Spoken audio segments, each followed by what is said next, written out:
പിതാവിൻ്റെയും പുത്രൻ്റെയും പരിശുദ്ധാത്മാവിൻ്റെയും നാമത്തിൽ ആമേൻ. പ്രിയപ്പെട്ട സഹോദരങ്ങളെ, കാത്തലിക് മിററിൻ്റെ പുതിയ ഒരു എപ്പിസോഡിലേക്ക് എല്ലാവരെയും സ്നേഹപൂർവ്വം ക്ഷണിക്കുകയാണ്. നിങ്ങൾക്കറിയാവുന്നതുപോലെ സഭയിലും സമൂഹത്തിലും നടക്കുന്ന എന്തെങ്കിലും ഒരു പ്രത്യേക സംഭവത്തെ ആധാരമാക്കിയായിരിക്കും നമ്മൾ ഓരോ എപ്പിസോഡും മുന്നോട്ട് പോകുന്നത്. ഈ ഒരു ആഴ്ചയിൽ നമ്മൾ കൈകാര്യം ചെയ്യുന്ന വിഷയം പക്ഷേ നിങ്ങൾ കേട്ട ഒരു സംഭവമായിരിക്കും. കേരള സഭയിലെ ഒരു അഭിമന്യ ആർച്ച് ബിഷപ്പ്, അദ്ദേഹത്തെ കുറിച്ച് വിശ്വാസികൾ മർദ്ദിച്ച കാര്യം, അദ്ദേഹത്തിന് പുറത്തുകൊണ്ട് അടിക്കുന്നു, അദ്ദേഹത്തിൻ്റെ ഡ്രൈവറെ അടിച്ച് നിലത്തിട്ട് ചവിട്ടുന്നു.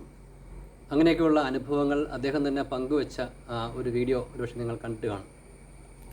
ഈ വീഡിയോ കണ്ടപ്പോൾ എൻ്റെ മനസ്സിലേക്ക് പെട്ടെന്ന് ഓർമ്മ വന്നത്, കുറച്ച് മാസങ്ങളോളമായി എൻ്റെ മനസ്സിൽ ഉള്ളിലേക്ക് ഇങ്ങനെ കടന്നു വരുന്ന ഒരു ചിന്തയായിരുന്നു, ഒരു ബോധ്യം പോലെ കടന്നു വരികയായിരുന്നു.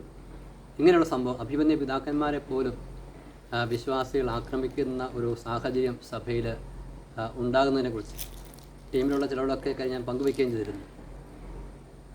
ഏതാനും മാസങ്ങൾക്ക് മുമ്പ് നമ്മൾ കണ്ടതാണ്, ഒരു വർഷത്തിന് മുകളിലേക്ക് കണ്ടു, ഒരു വൈദികനെ ഇതുപോലെ വിശ്വാസികൾ എടുത്തെറിയുന്ന അങ്ങനെയൊക്കെയുള്ള കാഴ്ചകളൊക്കെ.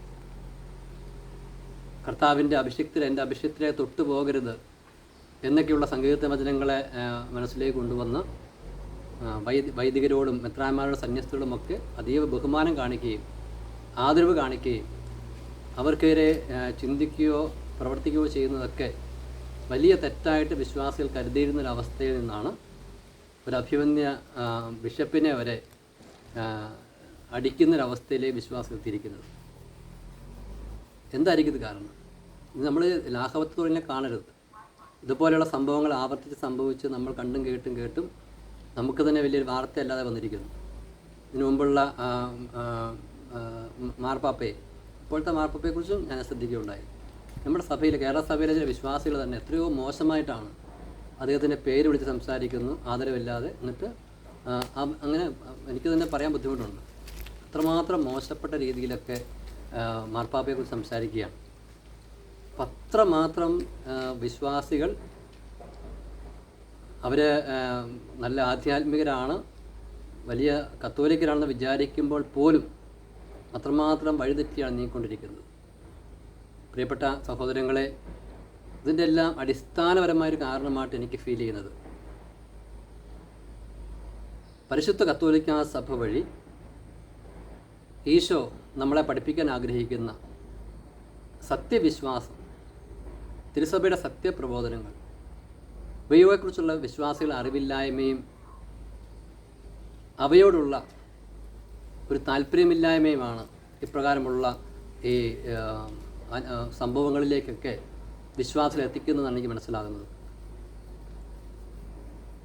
കാരണം സഭയോടോ സഭയുടെ ആ ദൈവിക സ്വഭാവത്തോടോ ഒക്കെ ഒരു ആദരവ് വിശ്വാസികൾക്കില്ല, അതിനുള്ളൊരു അറിവ് വിശ്വാസികൾക്ക് പകരുന്നില്ല.